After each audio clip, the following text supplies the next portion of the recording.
Preity Zinta is in the news. The Bollywood actor who co-owns the Punjab IPL franchise is grabbing all the headlines. It's not for her team's splendid performance this year, though that's something to talk about too. It's not for her upcoming acting assignments, though there are some exciting ones in the pipeline. Preity Zinta has exploded on the internet because she gave it back to a troll, something many popular figures are told to and advised against doing. Why waste time retorting to trolls whose only purpose is to elicit a response? Get the celebrity in question here to notice him or her and validate them in some way by responding to their jibes. But Zinta had none of that in her mind. By the looks of it, she had had enough, and maybe this was the last straw. So what happened? Take a look.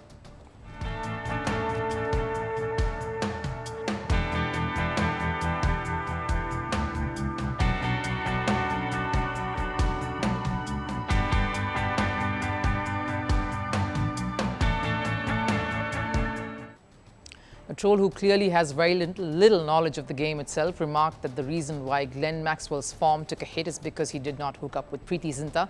Zinta chose to respond and was scathing and firm in her reaction. She pointed out the bias in the statement, saying no man in a similar position of power would ever be put in such a spot. No man's role would ever be belittled. She says she's earned her stripes as a co-owner now for 18 years and doesn't need to hear any such taunts and jibes being made. She highlights a key personal experience here, saying she did not realize how tough it was for women in a corporate setup, clearly telling us this definitely was not the first instance of bias that she has had to deal with or encounter. Now, Zinta is definitely a strong feminine presence in that Punjab management. She's vivacious, wears her heart on her sleeve. She laughs and applauds and twirls when things go in her team's way. But that doesn't give anyone the free pass to objectify her in the manner this troll just did. And it isn't just her. For some time now, Kavya Maran has been the face of Hyderabad IPL ownership. And yet again, the reference to her looks, what she wears, how she smiles and interacts with the cricketers after a game becomes the focal point of her presence itself.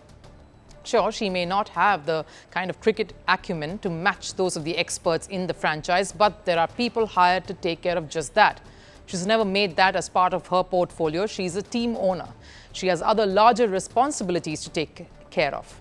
Same applies to many other male team owners in that IPL setup like Shah Rukh Khan or even Sanjeev Goenka. Their primary role is not to be a cricket tactician. Even so, even if we discard this incident with Zinta as a troll's comment, nothing that needs to be given relevance, there are sports reporters, those who are trained to bring out the different perspectives and build a credible narrative, an unbiased narrative, faltering. Like when we saw this exchange at a Women's Premier League press conference recently.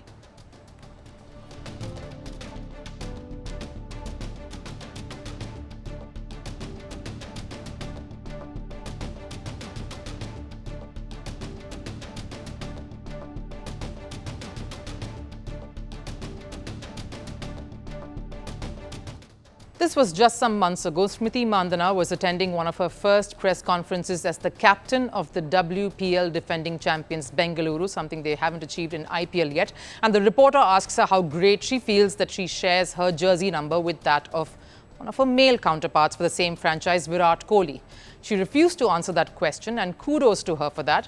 This isn't the first time such a question has been asked to women athletes, but surely one of the first times that the woman cricketer being asked this has refrained from entertaining it. Ever heard of journalists asking a male cricketer who their favorite female cricketer was? Because maybe the women leaders in sport have also had enough. Sure, men's cricket has a bigger legacy, purely because they've been around for much longer. But the point of women's sport here, or women in sport in various capacities, is to make their own mark, create and establish their own space, one that shouldn't have the bearings of their male counterparts on. Because they never did. They existed, grew, strengthened, and flourished in their own right, in their own space. And that is probably all that these women are asking as well. At Firstpost, we are choosing to hold on to accuracy. That means we won't always be first. We may not get you your breaking alert. But what you will get is what we owe you. And that is the truth. Verified, checked, and cross-checked. We rely on sources and verified ones. After all, that's what separates a journalist from a loudspeaker. But sometimes even we miss a beat. And when we do, we will tell you. Like yesterday, we ran visuals from a registered news agency. That visual turned out to be fake, so we are taking accountability. And from now on, we will cite the source of every visual, every picture, every video that you see on Firstpost will have a source mentioned.